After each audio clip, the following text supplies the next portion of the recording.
Yes, reka mbifurize kumererwa neza nshuti bavandimwe bacu, tugarutse aka kanya n'inkuru zidasanzwe. Ni tariki ya 22 z'ukwezi kwa 10 2024, tugarukanye icyitwa updates ku ntambara ikomeje kubera ku butaka bwa Kongo. Intambara ikomeje kugenda isatira ibice byinshi bitandukanye byo muri Kivu ya ruguru, by'umwihariko aho Masisi intambara yo ikomeje kugenda ica ibintu.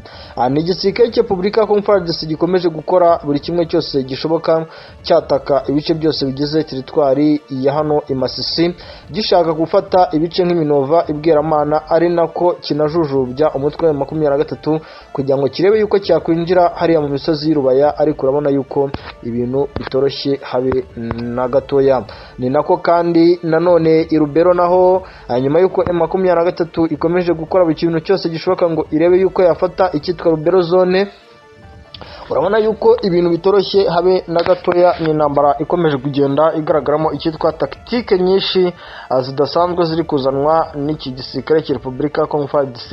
ndetse n'icyitwa abafatanya bikorwa babo, nk'uko dukomeje kugenda tubibona ku mirongo y'imbere ku rugamba, kandi ibintu twavuga yuko rwose bifite icyitwa ubudasa dukurikije uburyo ki urugamba rukomeje kugenda ruhanganwa n'igisirikare cya Repubulika ya Kongo. Wari kare nyuma yuko M23 irwanye hariya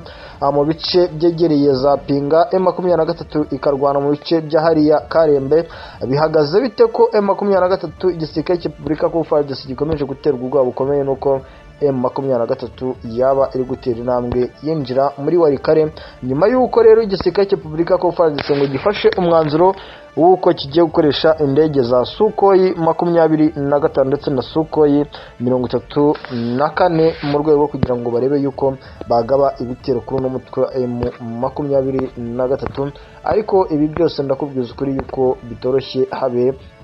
na gatoya, dukurikije uburyo ki ino ntambara ikomeje kugenda irwanwamo n'uno mutwe wa M23. Deployment mu bice by'Ubutembo, deployment hano muri Nyiragongo mu kibaya cya Kibumba naho ziravuza ubuhuha. Situation Rushuru naho turahikoza, twongere tubabwire ese bihagaze bite, nk'uko bisanzwe n'ubundi ku budasa bw'amakuru yacu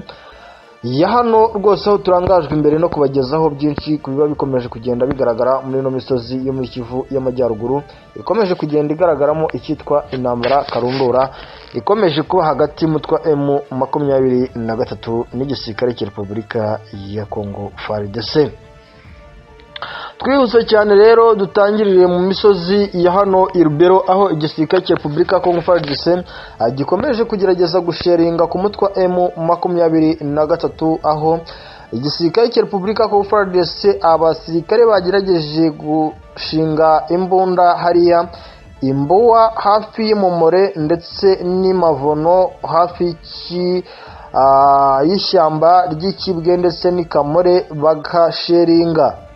amabombe akajya arenga hariya Katero akagwa mu bice byegereye Kipese ndetse na Kitobo hafi ya Hangi mu bice bisatira n'ubundi Sud Kivu. Ibi ni ibyakozwe n'igisirikare cya Repubulika ya Kongo FARDC kugira ngo kigerageze kwirwanaho, kirebe niba M23 itagerageza kwinjira mu bice bigize n'ubundi Rubero no muri rusange risatira cyane Ubutembo, nk'uko igisirikare cya Repubulika ya Kongo FARDC gikomeje kugenda kikanga uno mutwe umunsi ku munsi, nk'uko bikomeje kugenda bigaruka umunsi ku munsi.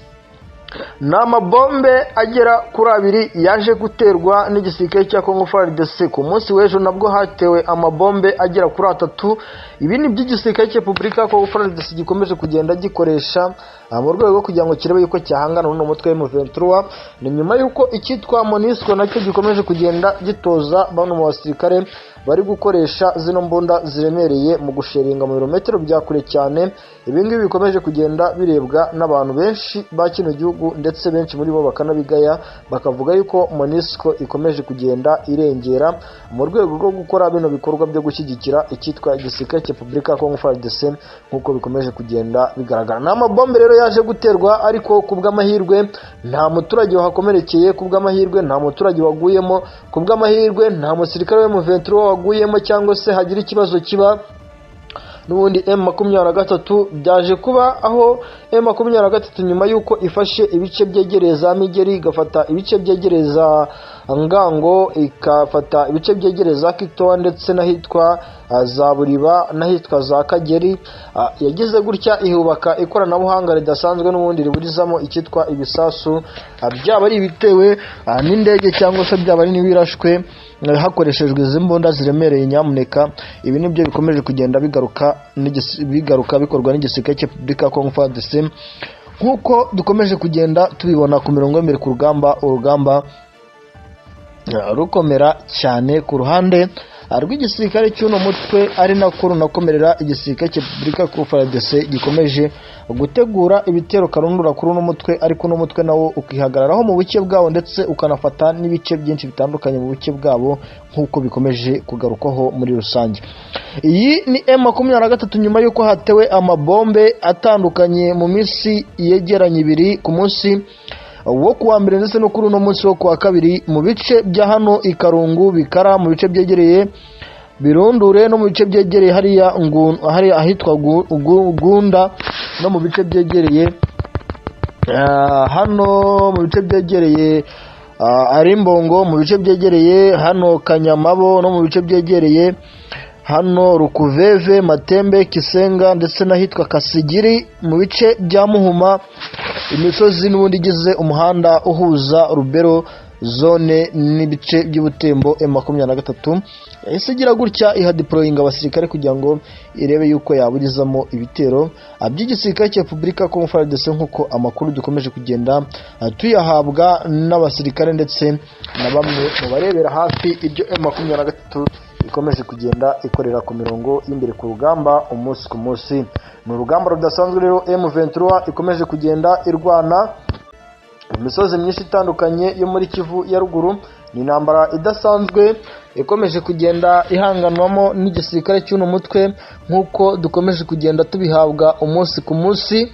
Anshuti muvandimwe, ndakubwira yuko ibintu bitoroshye habe na gatoya. Ni nyuma y'uko rero igisirikare cy'uno mutwe M23 kigerageje no kugira gutya kigatera M23 muri hano mu misozi ya Mutungirwa ndetse n'ahitwa abo Mubimbi, mu bice byegereye Minova, baturutse hariya hitwa Bubare, hafi ya Ruwanjofu, hafi n'umundi Karihe, kugira ngo barebe yuko M23 bashobora kwitesha umutwe ikaba yakwataka iki gisirikare cya Repubulika ya Congo FARDC hafi y'ikiyaga n'ubundi cya Kivu. Hanyuma igisirikare cya Repubulika ya Congo FARDC cyongera kugaba ibitero giturutse muri ya misozi y'ahitwa Remeka, bazamuka ahitwa Biso berekeza mu misozi igana Mitoyo, bashaka kugaba ibitero muri ya misozi Kazinga ndetse n'ahitwa Humure, kugira ngo barebe yuko M23 bagira gutya bakayitesha umutwe cyangwa babuza umutekano abaturage ba kino gihugu cya Kongo, by'umwihariko abatuye muri biriya bice M23 igenzura. Hanyuma M23 ikabura uburyo ikaba yakohereza abasirikare benshi cyane bari mu bice bitandukanye byegereye iriya misozi nka Mitumbara, imisozi yegereye nka hano hitwa Murambi n'ahitwa Karuba. Hanyuma igisirikare cya Congo FARDC kikabona uko gifungura uriya muhanda Sake Kishanga. Ariko wareba izo taktike zose igisirikare cya Congo FARDC gikomeje kugenda gikoresha kugira ngo gikore bino bitendo cyangwa gikore kano kazi, ukabona yuko zose nta musaruro ziri kubyara, kuko n'ubundi ziri gusanga M23 isa naho yiteguye kurwana cyangwa se yiteguye guhangana n'iki gisirikare cya Congo FARDC umunsi ku munsi, nk'uko intambara dukomeje kugenda tuyibona umunsi ku munsi ihanganwamo n'ihuriro ry'igisirikare cya Repubulika ya Congo FARDC ndetse n'icyitwa abafatanya abikorwa babo batandukanye bakuyemo icyitwa Wigna Group, Abarundi, Sadeke na Monisco, nayo ikomeje kugenda igaragaza ukuboko kurekure mu guhangana n'icyitwa M23 ku mirongo y'imbere ku rugamba. Nshuti muvandimwe, ndakubwiza ukuri yuko intambara yo ntiyoroshye. Masisi intambara irakomeye,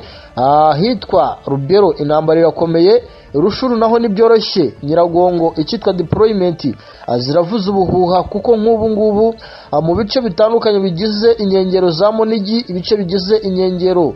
za hano Kibati, icyitwa deployment ku ruhande rw'igisirikare cya Repubulika ya Congo FARDC ziravuza ubuhuha. kandi deployment zifite ubudasa rwose butandukanye nuko igisirikare cya Repubulika ya Congo FARDC twari twabonaga kideployinga abawazarendo benshi mu bice byinshi bitandukanye nk'uko bari barakomeje kugenda bitwa ngo ni ibitambo by'abandi basirikare ku mirongo y'imbere ku rugamba, ariko siko bimeze. Hakomeje kwibandwa ku basirikare bafite ubudahangarwa ndetse n'ubushobozi bwo guhangana n'uno mutwe bitandukanye nuko twari twarakomeje kugenda tubibona ku rugamba. Igisirikare cya Repubulika ya Congo FARDC kirwana cyangwa kideployinga abasirikare benshi mu misozi myinshi itandukanye iyo muri Kivu ya ruguru. Nako kandi M23 ikomeje mu misozi Karembe yataka imisozi igize rwose inkengero za Warikare kugira ngo irebe yuko yinjira hariya muri Warikare, ariko ukabona yuko byanga bikunda M23 mu gihe igisirikare cya Repubulika ya Congo FARDC cyagira gutya kigatuzaho gatoya rwose. M23 dushobora kwisanga rwose yageze gutya ikagira gutya igafata ahitwa Warikare, kandi mu gihe gito dukurikije umuvuduko uyu mutwe M23 ufite ku mirongo y'imbere ku rugamba, nk'uko intambara ikomeje kugenda igaragara kandi intambara ikomeje kugaragaramo udushya. Iyi M23 ikomeje kugenda izana umunsi ku munsi nk'uko dukomeje kugenda tubibona umunsi ku munsi. Ahitwa Kanyabayonga M23 ikomeje kugenda itoza icyitwa abasirikare, by'umwihariko aho iri gutegura abandi basirikare b'aba special force bo kuza kwifashisha n'ubundi mu gufata ino Warikare ndetse no kugaba ibitero hariya mu baturanyi babo mu bice bya hariya rwose ibutembo cyangwa se muri Rubero, kugira ngo n'ubundi M23 igire gute ice icyitwa impaka ku mirongo y'imbere ku rugamba nk'uko bikomeje kugenda bigaragara. Ibi birahurizwamo hamwe n'ubundi muri teritwari ya Rushuru hano Ishasha, aho M23 ikomeje kugenda ikora inama za hato na hato igira abaturage babwira iti mwebwe mugerageze rwose guhuza natwe, impamvu twafashe aka gace kagize umupaka wa Uganda ndetse kagize n'umupaka uhuza igihugu cya Uganda na Congo, twari kugira ngo n'ubundi tubashakire umutekano kugira ngo ibikorwa remezo mukorera hano hantu bibe byakorwa neza nk'uko n'ubundi tubifurize neza ku budasa bwacu nka Alliance Fleuve Congo ndetse na M23. Reka rero mboneho kubifuriza kumererwa neza nshuti bavandimwe bacu. Abari amakuru adasanzwe tuba tubibutsa rwose gukora subscribe, like, share and comment rwose kugira ngo tumenye aho tuzajya dukora kugira ngo mwishime cyangwa se munyurwe n'amakuru tuba twagerageje gutembera mu bice byinshi bitandukanye, tukibariza bamwe mu basirikare batandukanye babarizwa mu cyama cya M23 ndetse n'abarizwa mu gisirikare cya Repubulika ya Congo FARDC kugira ngo tumenye situation kuri ruhande ihagaze ite n'ubundi nk'uko bisanzwe ku budasa bw'amakuru yacu, aho turangajwe imbere nuko tubahereza ibintu bifite ubudasa mu gatandukanya n'ibinyoma biba bikomeje kugenda bitangazwa na bimwe mu binyamakuru bivuga kuri M23 cyangwa se bivuga ku gisirikare cya Congo FARDC